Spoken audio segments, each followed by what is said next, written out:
National accounts or national account systems are the implementation of complete and consistent accounting techniques for measuring the economic activity of a nation. These include detailed underlying measures that rely on double-entry accounting. By design, such accounting makes the totals on both sides of an account equal even though they each measure different characteristics, for example production and the income from it. As a method, the subject is termed national accounting or, more generally, social accounting. Stated otherwise, national accounts as systems may be distinguished from the economic data associated with those systems. While sharing many common principles with business accounting, national accounts are based on economic concepts. One conceptual construct for representing flows of all economic transactions that take place in an economy is a social accounting matrix with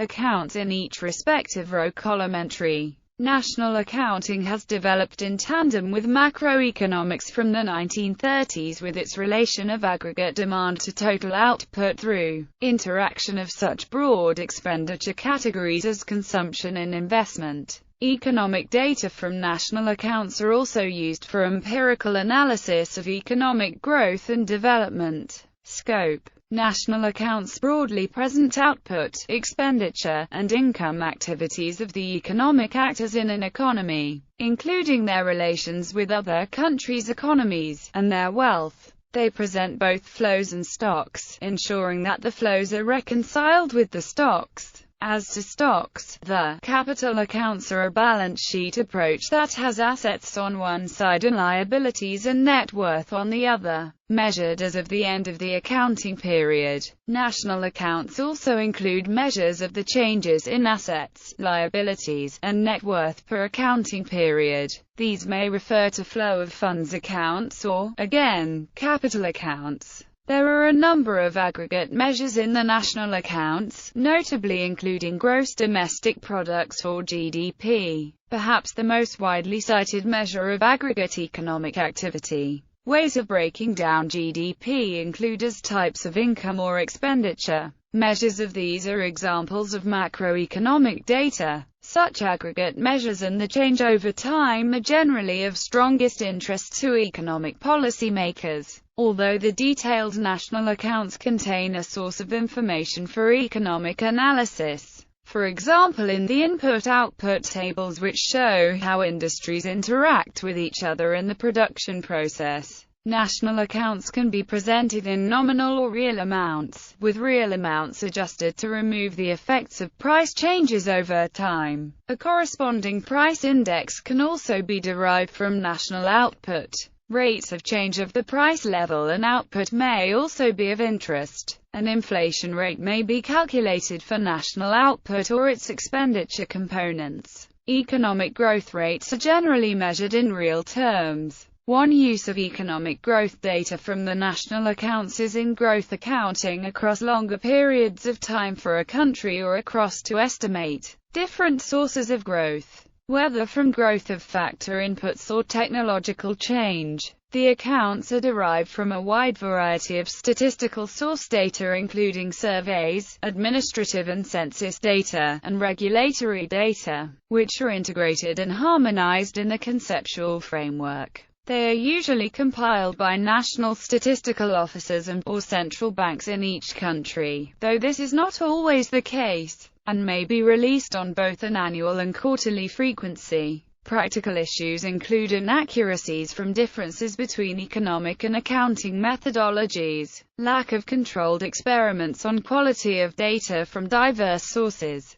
and measurement of intangibles and services of the banking and financial sectors. Two developments relevant to the national accounts since the 1980s include the following. Generational accounting is a method for measuring redistribution of lifetime tax burdens across generations from social insurance, including Social Security and social health insurance. It has been proposed as a better guide to the sustainability of a fiscal policy than budget deficits, which reflect only taxes minus spending in the current year. Environmental or green national accounting is the method of valuing environmental assets, which are usually not counted in measuring national wealth. in part due to the difficulty of valuing them. The method has been proposed as an alternative to an implied zero valuation of environmental assets and as a way of measuring the sustainability of welfare levels in the presence of environmental degradation. Macroeconomic data not derived from the national accounts are also of wide interest, for example some cost of living indexes, the unemployment rate, and the labor force participation rate. In some cases, a national accounts counterpart of these may be estimated,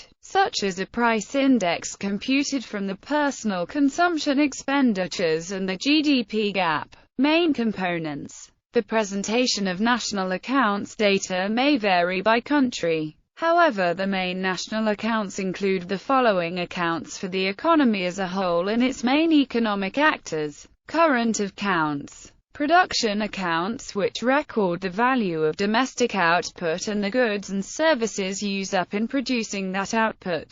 The balancing item of the accounts is value added, which is equal to GDP when expressed for the whole economy at market prices and in gross terms. Income accounts, which show primary and secondary income flows, both the income generated in production and distributive income flows. The balancing item of the accounts is disposable income. Expenditure accounts, which show how disposable income is either consumed or saved. The balancing item of these accounts is saving. Capital accounts, which record a net accumulation, as the result of transactions, of non-financial assets, and the financing, by way of saving and capital transfers, of the accumulation. Net lending. Borrowing is the balancing item for these accounts. Financial accounts, which show the net acquisition of financial assets and the net incurrence of liabilities. The balance on these accounts is the net change in financial position. Balance sheets, which record the stock of assets, both financial and non-financial, and liabilities at a particular point in time.